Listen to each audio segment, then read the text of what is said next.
अस्सलाम वालेकुम my YouTube family, कैसे हैं आप लोग सब। उम्मीद करती हूँ कि आप लोग सब ठीक ठाक और बहुत खुश होंगे।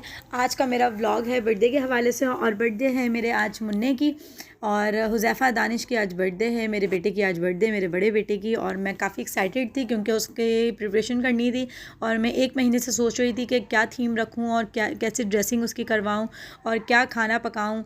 तो ये सारी चीज़ें ना एक महीने से डिसाइड हो रही थी, लेकिन खैर आज वो वक्त आ गया है और मैंने सारी तैयारियां भी कर ली थी।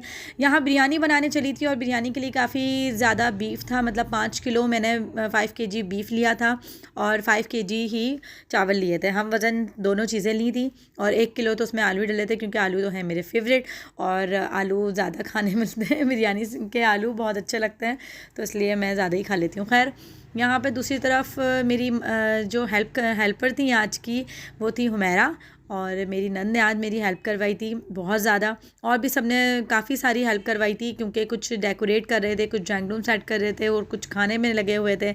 तो खैर काम हो गया था। फिर भी एक दिन पहले से ही प्रिपरेशन चल रही थी क्योंकि जाहिर सी बात है मैरिनेट करके रखना था। बीफ है, चिकन है ब्रोस्ट के लिए। चिकन का मैंने ब्रोस्ट बनाया था, चिकन का कोरमा बनाया था और बीफ की बिरयानी बनाई थी। और केक था मीठे में, मीठा बनाना चाह रही थी लेकिन मीठा मैं इसलिए नहीं बना पाई दोबारा क्योंकि दोबारा बोल रही हूँ, दूसरा नहीं बना पाई क्योंकि ऐसा था कि मेरे हस्बैंड कहने लगे कि इतना बड़ा केक आएगा तो वो खाने के बाद ही केक हम कट करके सबको दे देंगे तो वो मीठे के तौर पे यूज़ हो जाएगा। कोल्ड ड्रिंक और रोटी वगैरह थी, यही सब हमारा अच्छे से काम हो गया था। यहाँ पर खाने का खाना भी हो गया था और बर्थडे सेलिब्रेशन भी हो गई थी। आलू वहाँ पे फ्राई हो चुके थे तो उसने हटा दिए थे, साइड में रख दिए थे। अब यहाँ पर प्याज फ्राई हो गई थी और उसमें उसने टमाटर ऐड कर दिए थे। टमाटर ऐड करने के बाद उसने मैरिनेट किया हुआ बीफ ऐड किया था। बीफ की मैरिनेशन मैंने आप लोगों को पहले भी बता चुकी हूँ कि मैं किस तरीके से बीफ की मैरिनेशन करती हूँ और क्या क्या चीज़ें डालती हूँ। मैं बीफ की बिरयानी की रेसिपी मैं आपको पहले दे चुकी हूँ, लेकिन इसमें 2-3 चीज़ें एक्स्ट्रा डाली थी। वो थी एक आलू बुखारा, हमने जब पक रहा था हमारा बीफ उस टाइम पे ऐड किया था। और उस टाइम पे हमने ऐड किया था हरा मसाला, मतलब हरा मसाला हमने कूट के डाला था। पुदीना था, धनिया था, उसमें हरी मिर्चें थी और लहसुन था। इसको क्रश कर लिया था। अच्छे से क्रश करने के बाद बिल्कुल जैसे वो दरदरा सा ना रहे, बिल्कुल अच्छे से पेस्ट बन जाए तो ऐड किया था इसमें। और चाइनीज़ नमक ऐड किया था और जर्दे का रंग थोड़ा सा ऐड किया था। नमक यहाँ पे कम लग रहा था तो वो नमक ऐड कर देगी अभी। और इसे कवर कर दिया था। उसके बाद तकरीबन आधा पौन घंटा लगा था इसे पकने में क्योंकि ज़्यादा क्वांटिटी में बीफ था तो इसलिए ज़्यादा टाइम भी लगा था इसे पकाने में। और उसके बाद जब ये पक गया था तो फ़ौरन गल भी गया था। और इसके साथ हम आलू ऐड कर देंगे। आलू ऐड करने के बाद हम इसे खोल कर ही पकाएंगे क्योंकि काफ़ी सारा पानी था, पानी की वजह से इसे खोल के पकाया था। और यहाँ पर बीफ भी और आलू भी दोनों चीज़ डन हो गई थी। कौरमे की प्याज हम लोगों ने काफ़ी ज़्यादा बारीक काटी थी और वो काटने का मकसद ये था क्योंकि उसे हमें वॉश करना था। वॉश करने के बाद हमें उसे एक बड़ी ट्रे में सुखाना था। सुखाने के बाद हम उसे रख देते और दूसरे दिन जब फ्राई करते तो वो खिली खिली सी रहती है और उसके एक एक लच्छा जो था वो एक दूसरे से बिल्कुल अलहदा होता, तो जिसकी वजह से प्याज अच्छी फ्राई भी होती। और जब फ्राई करने लगेंगे प्याज तो उस टाइम पर हम डाल देंगे उसमें थोड़ा सा नमक ताकि वो अच्छे से क्रिस्पी फ्राई हो। ज़्यादा फ्राई नहीं करनी है, बिल्कुल लाइट गोल्डन कलर देना है और उसे निकाल देना है ऑयल समेत ही। ऑयल के साथ जितना ऑयल आ रहा है वैसे ज़्यादा ऑयल नहीं लेना है, ऑयल थोड़ा रहे उसमें प्याज के अंदर भी। और फिर उसे निकाल देंगे, निकाल के ग्राइंडर करके पेस्ट बना लेंगे थोड़ा सा पानी डालकर। अब की मैंने कोरमा ये डिफरेंट स्टाइल का बनाया था क्योंकि वरना नॉर्मल लोग ये बनाते हैं कि प्याज फ्राई कर लेते हैं और उसे डार्क ब्राउन ही कलर देते हैं और एक पेपर पे सजा लेते हैं उसे और क्रश करके डाल देते हैं। लेकिन मेरा ये तरीका अलग सा था क्योंकि मैंने ग्राइंडर करना था, प्याज दही में डाल के करना था, लेकिन मैं दही मैंने मैरिनेशन के दौरान डाल दिया था। तो कोई बात नहीं, आप थोड़ा सा पानी डालकर भी ऐड कर सकते हैं इसमें। यहाँ मैं कोरमे की मैरिनेशन करने जा रही थी और मैंने तकरीबन 2 kg यहाँ पर मैंने चिकन लिया है। उसमें मैंने ऐड कर दिया है दही, अदरक लहसुन का पेस्ट, जर्दे का रंग और चाइनीज़ नमक, सॉल्ट, अपना घर का जो होता है ऑयल और कोरमा मसाला। प्याज जब मेरी फ्राई हो जाएगी तो मैं इसे निकाल लूँगी और निकालने के बाद मैं इसे मैरिनेट किया हुआ बीफ इसमें ऐड कर दूँगी इस ऑयल में और इसको तेज़ आंच पे ही पकाऊंगी क्योंकि मैरिनेट हुआ हुआ है, ऊपर से चिकन भी है तो जल्दी पक जाएगा। इसमें ज़्यादा टाइम नहीं लगता तो तेज़ आंच पे ही पकाइएगा। देख लीजिए प्याज का कलर कि मैंने कितना ज़्यादा मतलब जैसे ब्राउन करा है। ब्राउन तो खैर आया ही नहीं है, बिल्कुल सौते किया है प्याज को और लाइट बिल्कुल गोल्डन है, बिल्कुल लाइट गोल्डन है। इसी स्टेज पर आप निकाल देंगे तो आपका कौरमा बिल्कुल ना रेड कलर का बनेगा, काला नहीं होगा और इसका टेस्ट भी बहुत अच्छा आता है। देगी कौरमा है ये। और जब मैंने इसमें बादाम भी डाले थे और बादाम मैं एंड में डालूंगी तकरीबन 10 मिनट उतारने से पहले। कुकर की हमने यहाँ पे सीटी हटा दी थी और हम इंतज़ार कर रहे थे गैस निकलने का।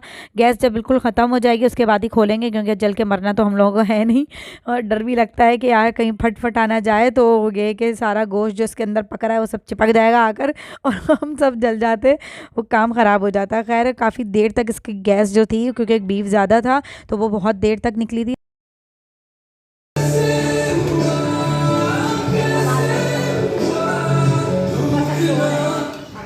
बैक पर हमारे सॉन्ग भी चल रहे थे और खाना पकाने में भी मज़ा आ रहा था। एक अच्छा लग रहा था जैसे ईद हो रही है, पता नहीं क्या हो रहा है, शादी हो रही है घर में, लेकिन काफ़ी मज़ा आ रहा था और खाना भी ना झटपट पक गया था, समझ में नहीं आया था।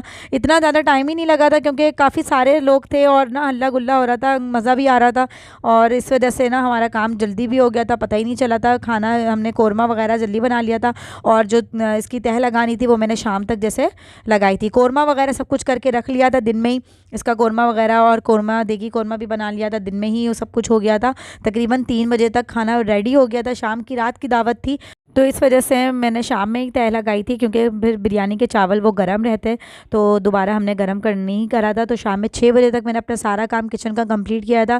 पूरा किचन साफ़ हो गया था, सारे बर्तन धुल गए थे। सारे बर्तन मैंने अपने डिवाइडर में से सारी जितनी सारी चीज़ें जो मुझे अवेलेबल थी, मुझे चाहिए थी, जैसे प्लेट्स हो गए, ग्लास हो गए और डिशेस वगैरह हैं, वो सारी मैंने निकाल के वॉश करके ड्राइंग रूम में ही रख दी थी सजा के, ताकि मुझे आसानी हो जाए और मुझे तैयार होने का टाइम मिल जाए सजने संवरने का। यही सब काम अगर बिखरे रहते हैं ना, किचन क्लियर नहीं होता और एंड टाइम पे आपके सारे काम ये रह जाते हैं, तो आप ना फजूल ही लग रहे होते हो। अपने आप को तैयार करने का तो बिल्कुल टाइम नहीं मिलता, बच्चों को कर भी दो तो आप खुद तैयार नहीं होते हो। तो इसलिए मैं ये सारे काम पहले क्लियर कर लेती हूँ ताकि घर अपना चमकता रहेगा, मेहमान आते रहें, वो कोई टेंशन नहीं है, आप उनके सामने भी तैयार हो जाओ। तो यहाँ पर देखें ये प्रिपरेशन हो रही थी, टीवी लाउंज में हमने सेट करना था। हुज़ैफ़ा की वॉल बनाई थी यहाँ पर सामने हुज़ैफ़ा के नाम की, और यहाँ पर टेबल रख के हमें यहाँ पे केक कट करवाना था। और ये सारे के सारे बच्चे और बड़े सब मेहनत कर रहे थे। बहुत अच्छा लगा था मुझे कि सब ने हाथ बढ़ाया और जल्दी जल्दी काम भी हो गया था। बलून सबसे ज़्यादा फुलाना बहुत बड़ा काम है। मैंने ये वॉश करे थे फ्लावर्स अपने किचन के। और ये फ़िश को भी देख लीजिए कि अभी तक ज़िंदा है वैसे कितने लोगों ने इन्हें कहा था कि ये मर जाएंगी, इन्हें ऑक्सीजन की ज़रूरत होती है, इन्हें किचन में नहीं रखना, गर्माइश से मर जाएंगी तो इससे मर जाएंगी, उससे मर जाएंगी। खैर ये अभी तक ज़िंदा है, इन्हें तकरीबन 2 महीने 2-2.5 महीने हो रहे हैं, ये मेरे पास अभी तक ज़िंदा है। टाइम से खाना दे देती हूँ मैं, इनके बाउल का मैं पानी चेंज कर देती हूँ मॉर्निंग में ही उठ के, तभी ये अभी तक ज़िंदा है, सर्वाइव कर रही हैं बेचारी। खैर यहाँ पर मैंने ऑयल सेपरेट हो गया था कौरमे का, और जब इसे खोला था तो ये चिकन भी डन हो गया था। तेज़ी आँच पे पकाया था तो चिकन भी हो गया था, इसका मसाला भी भुन गया था। अब इसमें हम ऐड करेंगे अपना क्या ऐड करेंगे, हाँ ग्राइंडर की हुई प्याज ऐड कर देंगे और इसे अच्छे से मिक्स करेंगे। मिक्स करके थोड़ा सा इसे देखेंगे कि क्या चीज़ कम लग रही है, पानी थोड़ा सा ऐड करेंगे, थोड़ा बहुत ज़्यादा नहीं, उसे ग्राइंडर का जो जग है उसी को धो के बस। और उसके बाद हम इसे लो फ्लेम कर देंगे। लो फ्लेम करने के बाद इसे ढक देंगे। ढकने के बाद हम इसे तकरीबन 15 मिनट और देंगे, तब तक इसका ऑयल भी सेपरेट हो जाएगा और ये अच्छे से भुन जाएगा इसका मसाला। और ये देखें इसके 15 मिनट्स के बाद हमने ये खोला था और ये देखें ये पक चुका है। बहुत अच्छा इसकी खुशबू भी आ रही थी और बहुत अच्छा बना था। ये सब ने कौरमे की तारीफ़ करी थी, बहुत ज़्यादा अच्छा बना था कौरमा। आप लोग ज़रूर ट्राई करिएगा और मुझे फ़ीडबैक ज़रूर दीजिएगा। इस स्टेज पे अब मैं बादाम डाल दूँगी और बादाम डालने के बाद 5 मिनट इसे और पकाऊँगी, फिर उसे मैं फ्लेम ऑफ़ कर दूँगी और मेरा यहाँ कौरमा डन हो जाएगा। रोस्ट में मसाला मिलाने जा रही थी हुमैरा, और ये एक दिन पहले की है क्योंकि क्लिप मेरे से पहले मिक्स हो गए थे तो मैं सही से वीडियो नहीं बना पाई हूँ, एडिट नहीं कर पाई हूँ सही से, क्योंकि आगे पीछे क्लिप्स हुए हैं वो कुछ समझ नहीं आ रहा है। काफ़ी गैलरी ना मेरी बर्थडे के हवाले से बहुत ज़्यादा भरी हुई है। अच्छा जी, यहाँ पर रोस्ट में मसाला मिलाने जा रही है हुमैरा और इसमें इसने अदरक लहसुन का पेस्ट डाला है, चाइनीज़ नमक डाला है और नमक डाला है, रोस्ट मसाला डाला है, काली मिर्च डाली है और चिली सॉस डाले हैं और क्या डाला है और कुटी लाल मिर्च डाली है। ये सारी चीज़ें इसने डाल के इसे अच्छे से मिक्स कर दिया था। मिक्स करने के बाद हमने इसको रख दिया था। अच्छा, चिकन जब हम धोएंगे ना उसके बाद इसने यहाँ पर क्या किया था कि चिकन में ना छुरी की मदद से छोटे छोटे मतलब ना सुराख कर दिए थे कि ताकि मसाला अंदर तक चला जाए, नमक वगैरह जो भी टेस्ट है इसका वो डेवलप हो जाए और अच्छे से मसाला एब्ज़ॉर्व हो जाए और इसका टेस्ट बहुत अच्छा है। अगर मैरिनेट आप लोग 6 घंटा 12 घंटे जितने भी घंटे देने चाहें चिकन को दीजिएगा, क्योंकि रोस्ट में यही होता है कि जितनी अच्छी मैरिनेशन की हुई होती है एक दिन पहले से, तो उतना ही अच्छा टेस्ट आता है फिर पकाते वक्त, और खाने के टाइम पर तो वो मज़े ही आ जाते हैं। खैर यहाँ पर हमने मैरिनेट करके रख दिया था और सब किचन वगैरह समेट रहे थे। उसके बाद मैंने इसकी एक वीडियो नहीं बनाई है। जब ये फ्राई हो रहा था तो उस टाइम पे वीडियो नहीं बना सकी थी, क्योंकि मैं बहुत बहुत बहुत ज़्यादा मेहमानों में बिज़ी थी और नहीं बना सकी वीडियो। खैर मैं आपको ये बताती चलूँ कि हमने एक ना बाउल में ठंडा पानी लिया था और एक तरफ मैदा लिया था, और मैदे में पिसी लाल मिर्च और काली मिर्च और नमक डाला था बस, और उससे अच्छे से मिक्स कर लिया था। मिक्स करने के बाद उस बैटर में हमने डिप किया था एक पीस अपना, और उसके बाद फिर हमने ठंडे पानी में डाला था। फिर उसके बाद दोबारा मैदे में डिप किया था, दैन फ्राई किया था और क्रिस्पी फ्राई किया था, लाइट गोल्डन शेड दिया था, और ना तकरीबन इसे हल्की आंच पे हमने फ्राई किया था। तो ये काफ़ी अच्छा बना था, क्रिस्पी बना था। इसका क्रिस्पीनेस जो भी होती है ना वो ख़त्म नहीं होती है अगर आप इसको तेज़ आंच पे कर दो और जल्दी फ्राई कर लो, अंदर से चिकन भी नहीं पकेगी और ऊपर से सॉफ्ट हो जाएगा, तो वो अच्छा नहीं होता, फिर काला भी हो जाता है। तो इसलिए ना अगर जो काम हल्की आंच पे होता है ना वो काम बेस्ट होता है। अच्छा जी, ये जो रेसिपी है ब्रोस्ट की, ये पिछले वाले ब्रोस्ट की रेसिपी से चेंज है, और इसमें मैं एक चीज़ भूल गई हूँ बताना, वो ये है कि इसमें दही भी डलेगा थोड़ा सा। आप जब मैरिनेट करने लगेंगे तो उसमें थोड़ा सा दही भी डालिएगा। और इसमें क्या डाला है, कुटी लाल मिर्च और पिसी काली मिर्च इसने ऐड करी थी, तो इसका टेस्ट चेंज आया था। क्योंकि कोई भी चीज़ हो, वो 2-3 चीज़ें भी अगर एक्स्ट्रा डाल दो या कम डाल दो या चेंज कर दो तो उससे जायका जो है वो बहुत चेंज हो जाता है। तो वो जो पिछली रेसिपी थी वो अलग है, उसका जायका भी अच्छा था, और इस रोस्ट का भी जायका बहुत अच्छा था। यहाँ बिरयानी की तह लगा रही थी मैं, दो टेक्ची में बिरयानी की तह लगी थी, क्योंकि काफ़ी ज़्यादा बिरयानी थी क्वान्टिटी में। क्योंकि ऐसा होता है अमूमन दावत में कि बिरयानी ही ज़्यादातर सब खाते हैं, बिरयानी पे ज़्यादा ज़ोर होता है लोगों का, तो इसलिए मैंने बिरयानी की क्वांटिटी ज़्यादा रखी थी।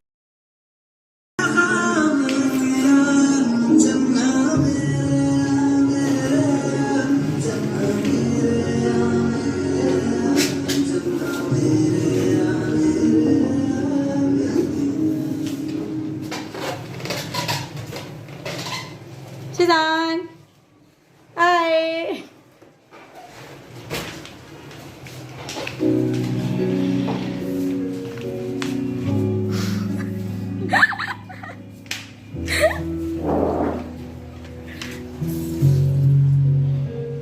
दिल का दरिया मैं ही गया, इश्क इबादत बन ही गया, खुद को मुझे। मैंने यहाँ पर इत्तेहाद का ड्रेस पहना था, और ये मैंने 3 पीस सूट ऑनलाइन मंगवाया था इत्तेहाद वालों से, और ये काफ़ी अच्छा इसका फैब्रिक है, और इसका रिव्यू मैं आप लोगों को बाद में दूंगी। और अनबॉक्सिंग का ऐसा होता है ना कि मैं कोई चीज़ मंगवाती हूँ तो उसकी ना एक्साइटेड में होकर अनबॉक्सिंग कर देती हूँ, और उसके बाद मुझे समझ नहीं आता। मैंने कहा यार ये क्लिप भी बन सकती थी। खैर माशाल्लाह माशाल्लाह बहुत प्यारा लग रहा था मेरा बेटा यहाँ पर, मैंने उसे अच्छे से तैयार किया था। और ये जैकेट पहनाई थी ऊपर से, क्योंकि रेड और ब्लैक थीम था इसका, केक भी रेड कलर का था और हमने थीम भी वैसे ही रखा था, तो मैंने कपड़े भी वैसे ही रखे थे। जो कपड़े इन्होंने पहने हुए हैं वो दादी ने दिए थे, और जैकेट ऊपर से मेरे पास रखी हुई थी तो मैंने इन्हें पहना दी थी। यहाँ पर बच्चे तैयार हो गए थे, और सामने बुशरा भाभी हैं, उनकी बच्चियाँ भी आ चुकी थी। टेबल अभी तक अधूरा था, डेकोरेट हो रहा था, ये आहिस्ते आहिस्ते थोड़ी थोड़ी चीज़ें आ रही थी इसकी, और वॉल डेकोरेट हो गई थी, हैप्पी बर्थडे हुज़ैफ़ा लिखा हुआ था, और दादा दादी सब आ चुके थे अब नीचे, और सब की बातें चल रही थी और मैं हो रही थी तैयार। और तो मैंने मोबाइल अपना किसी और को थमा दिया था, मैंने कहा यार ये पकड़ लो, अब तुम लोग वीडियो बनाओ, क्योंकि मुझे अब जाके टाइम मिला था तैयार होने का। तो बस ये छोटी छोटी खुशियाँ हैं, बंदा सेलिब्रेट कर लेता है, इससे तो बड़ा अच्छा लगता है। बच्चे खुश हो जाते हैं, सबसे ज़्यादा खुशी ये होती है कि बच्चे खुश हो जाते हैं, और बच्चों को, आजकल के बच्चों को ना खैर याद भी रहता है कि हमारी बर्थडे कैसी हुई थी। बर्थडे आजकल के बच्चे बहुत तेज़ हैं। खैर हुज़ैफ़ा की ये बर्थडे की साइकिल आई थी, इसके बाबा जान लेकर आए थे इसके लिए साइकिल, क्योंकि अब्दुल्ला की जब बर्थडे हुई थी तो अब्दुल्ला की भी साइकिल आई थी। अब बच्चे तो घर के आपको पता ही है, एक चीज़ देख के दूसरी चीज़ के लिए ज़िद करते हैं कि नहीं मुझे भी यही चाहिए। तो इसके बाबा ये सुबह से गए हुए थे साइकिल ढूंढने के लिए, तो लेकर आए थे। काफ़ी अच्छी साइकिल है, और माशाल्लाह डेकोरेशन और गिफ्ट्स, खाना, सारे लोग, सब कुछ बेस्ट हो गया था माशाल्लाह अल्हम्दुलिल्लाह। सारे काम अच्छे हो गए थे, जैसा मैंने सोचा था उससे बहुत बहुत अच्छा हुआ था। ये देख लीजिए केक केक हमारी तरफ एक बेकरी है खुदा बख्श, तो ऑर्डर पे बनवाया था इनके बाबा ने केक, और स्पाइडरमैन का केक बनवाना था। हुज़ैफ़ा ने बोला था कि स्पाइडरमैन का थीम चाहिए, तो बस इनके बाबा ने कहा कि क्यों नहीं, मेरे बेटे के मुंह से निकली हुई बात और मैं पूरा ना करूं, ऐसा नहीं हो सकता। तो बस ये देखें अब, ये हुज़ैफ़ा माशाल्लाह इतना प्यारा, इतना बड़ा लग रहा था, मुझे इतना अच्छा लग रहा था माशाल्लाह, अपना बेटा हीरो की तरह लग रहा था मेरा बच्चा। दादा जान यहाँ पर धक्का लगा रहे हैं साइकिल, क्योंकि दादा जान की ये ड्यूटी है। ये देखें यहाँ पे घड़ी पहना रहे हैं, कभी इनको कैप लगाएंगे तो ये दादा जान के ज़्यादा शहज़ादे हैं, दादा जान के ज़्यादा अजीज़ हैं ये। तो दादा जान में खैर शुरू से होता है ना, कोई दादी का बेटा, कोई दादा का, कोई फुप्पो का, तो ये ना सब बटे हुए हैं, चारों बटे हुए हैं। गिफ्ट्स वगैरह यहाँ पर मैंने सजा दिए थे, क्योंकि ऐसा हुआ था कि ना फ़ौरन ही से फिर बच्चे, चीज़ें ऐसी हैं और टॉयज़ वगैरह थे तो वो बच्चे आफत मचा रहे थे, तो मैंने पहले से ही इसके पिक्चर्स लेकर मैंने कहा हटा दो अब इन्हें, ज़्यादा बेहतर है, क्योंकि ये लोग बहुत लड़ रहे थे, बहुत ज़्यादा। माशाल्लाह माशाल्लाह हुज़ैफ़ा बहुत प्यारा लग रहा था, हैंडसम लग रहा था अपने बाबा की तरह बिल्कुल। चले जी, यहाँ पर मिलते हैं आप लोग से नेक्स्ट व्लॉग में। सबका बहुत बहुत शुक्रिया दिल से अदा करती हूँ जिन्होंने आज का दिन ये बहुत अच्छा बनाया, मेमोरेबल डे बन गया था और बहुत अच्छी बर्थडे पार्टी हो गई थी, और खाने की पिक्चर्स की 2-3 बस मैंने ली थी, ज़्यादा नहीं। और सबका बहुत शुक्रिया, दिल से शुक्रिया अदा करती हूँ जिन्होंने बहुत अच्छी बर्थडे पार्टी प्लान करी मेरे साथ और मेरी हेल्प करी।